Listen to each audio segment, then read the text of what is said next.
Fala, galerinha. Vamos aí para o nosso último bloco, né, dentro do conteúdo de significação de palavras. Vamos falar aí da matéria, né, do conteúdo de antonímia, tá? Já conceituando, né, para do que é essa tal antonímia, né? A palavra antonímia já remete à condição de antônimos, mas é já aí que devemos tomar cuidado, porque a antonímia não é caracterizada somente pelo uso de antônimos, que são os opostos perfeitos, mas por qualquer tipo de oposição, tá? Se há qualquer tipo de oposição, então nós temos aí a antonímia, tá? Então vamos caracterizar aqui, ó. É o processo caracterizado pelo uso de palavras que estabeleçam oposição. Estabeleçam oposição, ou seja, antagonismo. Exatamente, condição de opostos. E um pequeno detalhe, quando nós falamos em antagonismo, oposição entre ideias, isso caracteriza uma figura de linguagem, tá?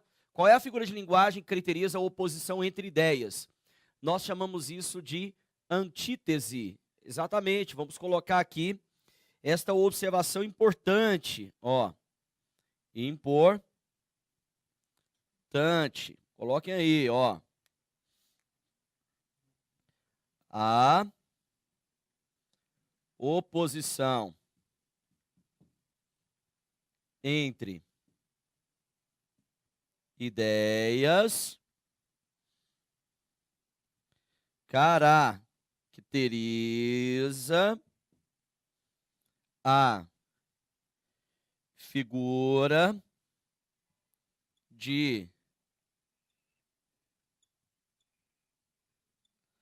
figura de linguagem. Qual é essa figura de linguagem? Antítese. A antítese. Vamos pegar aqui, por exemplo, né, um trabalho diferente, um exemplo diferente, como faz algumas bancas, como a OCP, que fará o concurso da PMGO, como também a FUNCAB, Cetro, né, a própria IADES, que realizou recentemente o concurso da PMDF, que gosta de trabalhar muitas vezes a cobrança da língua portuguesa na parte de poemas, exato, né? Em vez de um em prosa, ela pega um texto em versos, né? Peguemos aqui um dos maiores representantes, né, da antítese no Brasil, tá? Na nossa literatura brasileira, o nosso poeta Gregório de Matos Guerra, né, o famoso Boca do Inferno ou Língua Maligna, tá bom? Poeta do cultismo barroco, tá? Século XVII. Olha só as relações de antonímia. Eu vou escrever aqui uma estrofe e você já vai buscando aí quais são as antíteses entre as ideias constituídas, tá? Nasce o sol e não dura mais que um dia. Depois da luz se segue a noite escura. Em tristes sombras morre a formosura.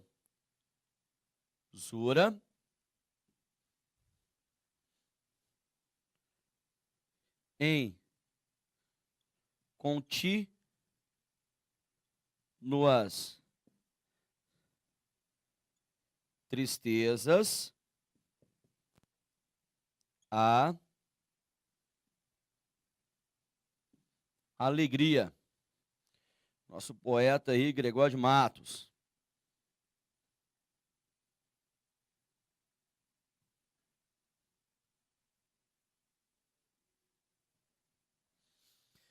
Beleza. Agora vamos localizar aqui quais são as relações de antonímia. Vejam que há pouco nós trabalhamos o uso das conjunções, ó. Olha o E aqui. Esse E, ele não está estabelecendo adição, mas sim a adversidade. Ele pode ser substituído pela conjunção mas, né? Vamos pegar aqui, ó. Aqui ficar escrever melhor aqui para vocês. A conjunção mas. Ó, nasce o sol, mas não dura mais que um dia, tá bom? Isso já percebe a relação de oposição, ó, de nasce, ó. Vejamos aqui. Vamos destacar com uma outra cor, ó. Nasce versus o quê? A ideia de não dura. O que não dura mais que um dia? O sol, ó. Então nós temos uma oposição, um antagonismo entre nascer e não durar, tá? Vejam que eu tenho aqui também, ó, luz com a relação escura, tá? Vejam com a relação aqui escura, beleza? Com a relação escura, luz e escura, novamente outra oposição. Temos também, ó, no terceiro verso, sombras com a ideia de formosura, tá? Uma outra oposição, e temos também claramente aqui, ó, a parte tristezas com alegria. Tristezas versus alegria. Então nós temos as antíteses assim estabelecidas. Ó, vamos colocar aqui quais são elas. Vamos lá. Quais são as antíteses? As relações literalmente de antonímia. Então eu tenho aqui, ó, nasce versus não dura. Eu tenho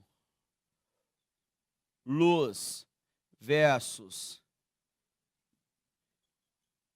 escura. Eu tenho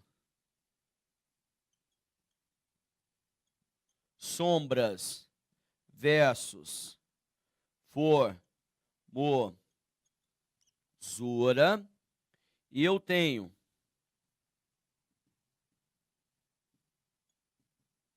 tristezas versus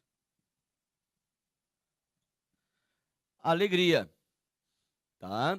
Então nós temos todas estas aqui constituídas como antíteses, tá? Então vejam aqui, ó. Nós temos uma relação de antítese. Aliás, uma não, né? Nós temos 4 relações aqui de antítese. Então vejam, ó. Nós temos antíteses, essas antíteses que vão caracterizar o processo de antonímia. Então você percebe em tudo isso que nós colocamos aqui, essa relação de antonímia bem caracterizada para nós, tá? Em uma forma diferente, que é usando a estrutura de versos, né? Uma estrofe. Aliás, a primeira estrofe do poema de Gregório de Matos Guerra, A Inconstância das Coisas do Mundo, que é o título do poema, tá bom? Então, com isso, a gente consegue fechar essa relação de antonímia, tá? Eu poderia ter isso em uma relação de prosa, Prado? Poderia haver essa relação de prosa? Com certeza. Por exemplo, em um texto argumentativo, tá? Um texto argumentativo, se eu for estabelecer uma dissertação argumentativa em que uma tese é contestação a um fato, né, como eu ensino em sala. Olha só, a política brasileira vive em queda livre. É uma ideia. Ponto final. Fechamos nosso período. Agora vejam aqui, ó, a contestação. Entretanto, vírgula, muitos brasileiros têm a esperança de uma grande renovação,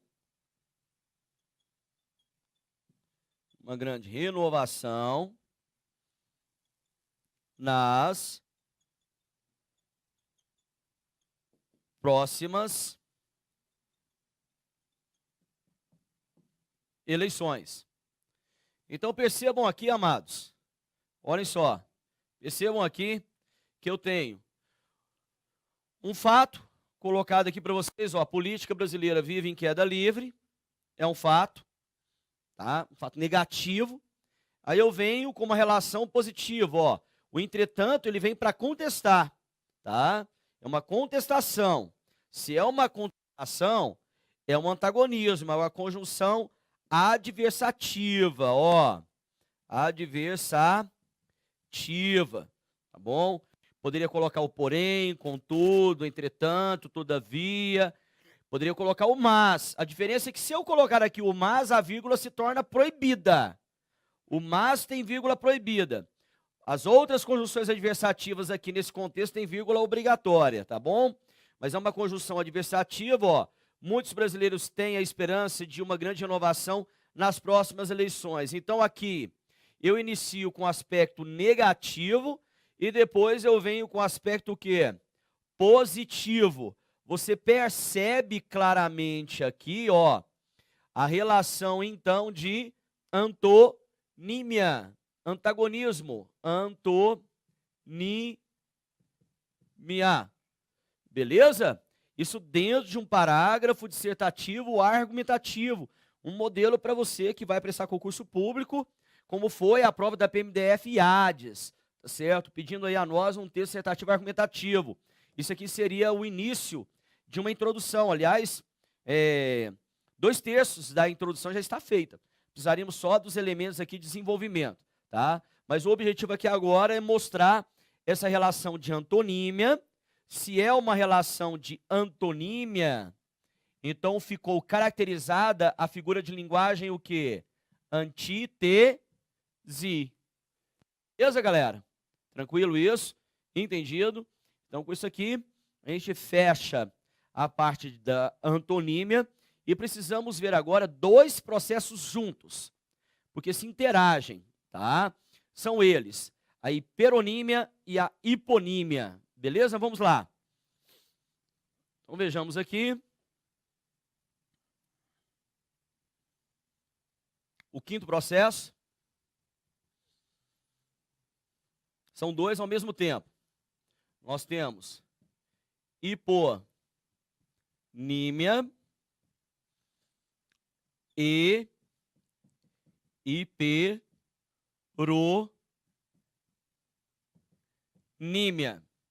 Hiponímia e hiperonímia. Tá. Vamos lá. Qual que é a dica do Prado aqui para vocês? Hiperonímia.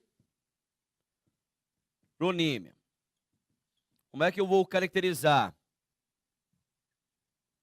Ó. Ideia ampla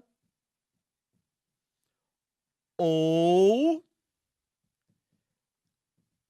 ideia geradora. E já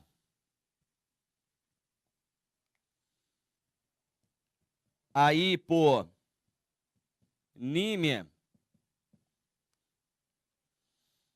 eu tenho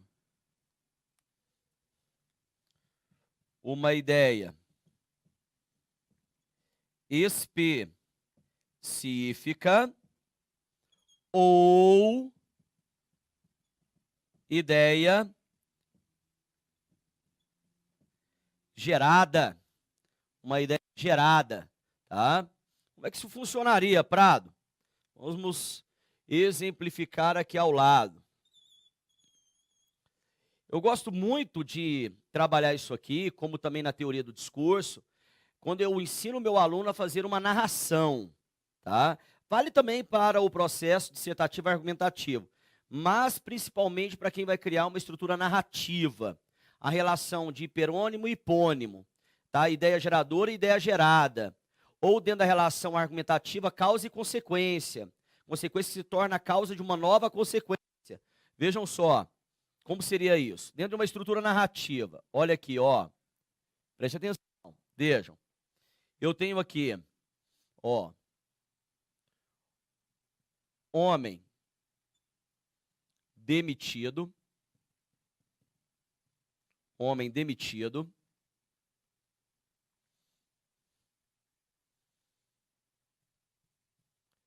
desemprego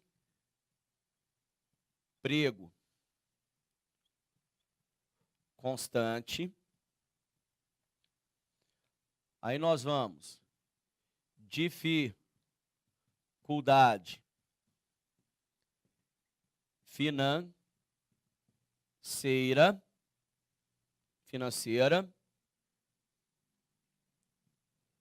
desespero,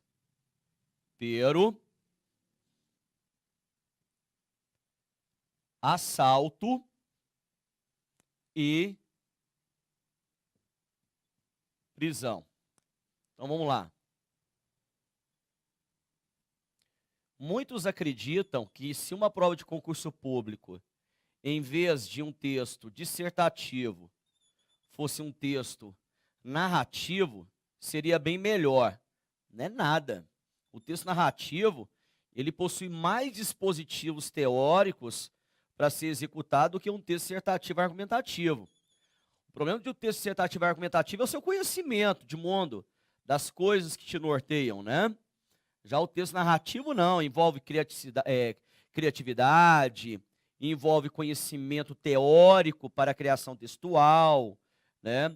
É onde entram aí os chamados roteiristas em filmes, tá?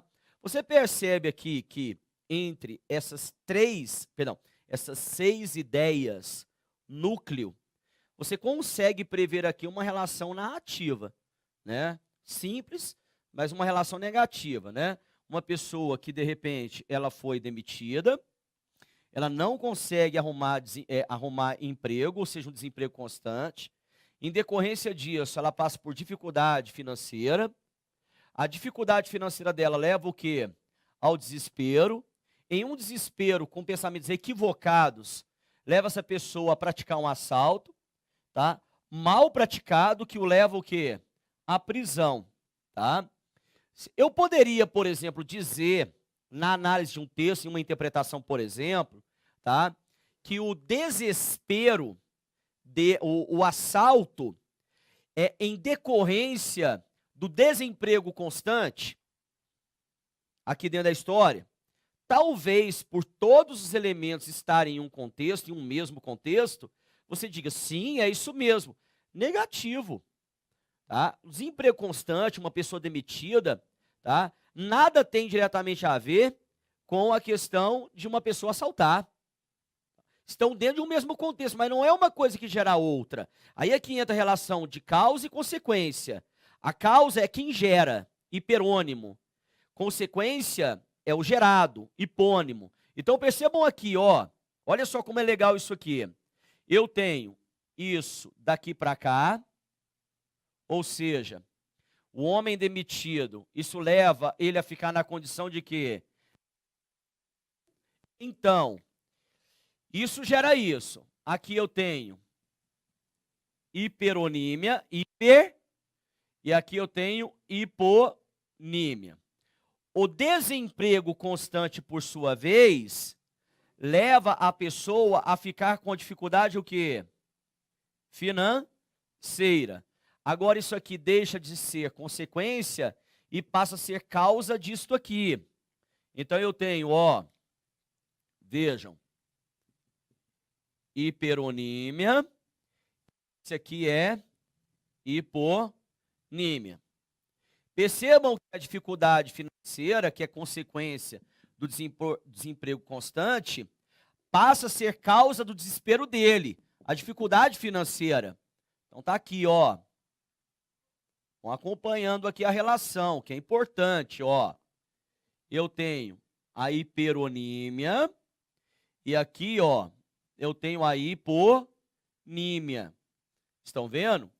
O desespero, que é consequência da dificuldade financeira, em relação ao assalto passa a ser causa.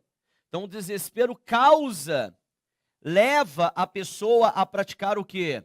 O assalto. Então olha só, percebam aqui, ó. Então ele passa a ser hiperônimo, e isso aqui passa a ser o quê? Hipônimo. E o assalto, a prática do assalto, que é consequência do desespero, em relação à prisão, passa a ser causa. O assalto causa o quê? A prisão dele. Então aqui, ó, a relação de hiperonímia, e aqui agora a relação de quê? De hiponímia. E assim você percebe como um texto narrativo, ele vai sendo criado, tá certo? Exatamente. E na relação argumentativa, também é isso, é uma relação de causa, consequência. Consequência que leva a outra consequência, ou seja, uma coisa levando a outra, uma bola de neve, tá? Uma relação simples de hiperônimo e hipônimo, como uma ideia geral e uma ideia específica, seria, por exemplo, a relação de assunto e tema. Olha só que legal. Preste atenção. Assunto.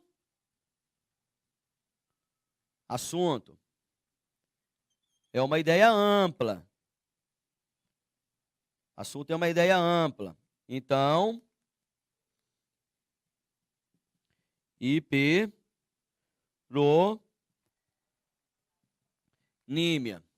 Tá certo? Esse assunto, ele leva ao quê? A retirada de temas. O tema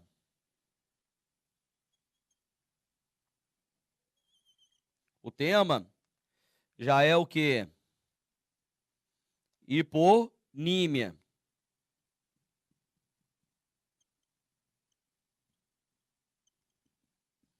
Hiponímia, correto?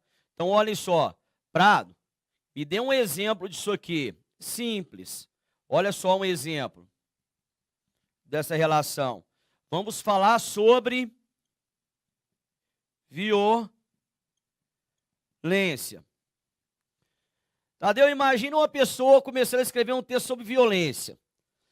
Ele não vai escrever um texto, vai escrever uma enciclopédia, né? Porque são tantas coisas para nós abordarmos em torno da violência, que a pessoa poderia escrever uma enciclopédia, né? Falou assim, pô, Prado, então nós vamos falar qual que será a nossa abordagem em termos de violência, tá? Tema da PMDF, abuso sexual. Abuso sexual seria o quê? Um tipo de violência. É uma abordagem dentro do assunto violência, tá? É o que eu ensino em sala para o meu aluno, nas aulas de redação. Quando você lê um texto, você precisa saber diferenciar o que é o assunto, o que é o tema e o que é a tese. O assunto é a ideia ampla. Ideia ampla, ó. Ideia ampla. Muito abrangente. Este assunto nos leva à discussão de vários temas. Eu vou colocar aqui 3. Tá? Por exemplo, como nós falamos, abuso sexual é um tema. Abuso sexual. Beleza? É um dos temas. Hiponímia. Outro assunto, um problema seríssimo aqui em Goiânia e nas grandes capitais em geral, o problema da violência no trânsito, né? É uma coisa extremamente, né, agravada nos dias de hoje, em decorrência da intolerância, entre outras coisas mais, né? Seria uma outra abordagem temática, ó, violência no trânsito. Violência no trânsito. Ó, vejam aqui. Uma outra também que nós poderíamos discutir, né, que foi tema do Enem. Olha aqui, ó. A persistência da violência contra mulheres. A persistência da violência contra mulheres seria um outro tema a ser abordado quanto ao assunto que violência. Então aqui, ó, violência seria a relação de quê? De hiperônimo.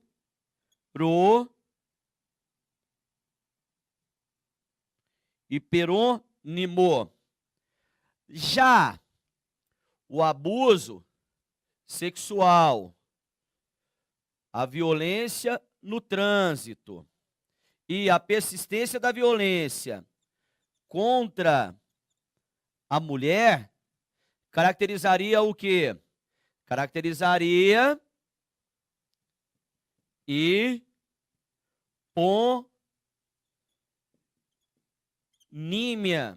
hiponímia. Então está aqui um exemplo para vocês, né, de uma ideia ampla, que é o assunto violência e ideias específicas que são o quê? Os temas, tá? Então o que nós temos aqui, ó, o que nós temos aqui são temas. Esses temas, então, caracterizam o quê? Ideias específicas. Ideias específicas. Beleza, queridos? Então, nós temos dois exemplos bem diferentes na relação de hiperonímia e de hiponímia para vocês. Espero que fique bem claro, né? Uma coisa bem mais simples ainda, tá? Que nós poderíamos mostrar como hiperonímia.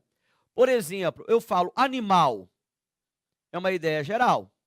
Aí eu coloco cachorro, cavalo, gato, são ideias específicas. Então, cavalo, hipônimo. Os citados, os exemplos, hipônimos. Exemplo, eletrodoméstico, ideia geral. Hiperônimo, batedeira, liquidificador. São ideias específicas, são exemplos, hipônimos. Beleza, pessoal? Agora, como é que isso vai ser cobrado? Pode ser cobrado de diversas maneiras, amados. Tá certo? De N maneiras. O que você precisa é ter o conhecimento teórico e analisar a afirmativa dele. Com base no seu conhecimento teórico. Se sim, está certo, se não, está errado. Beleza, galerinha? Então, com isso, nós conseguimos fechar, né, mais um capítulo da língua portuguesa, que é o estudo da significação de palavras, né?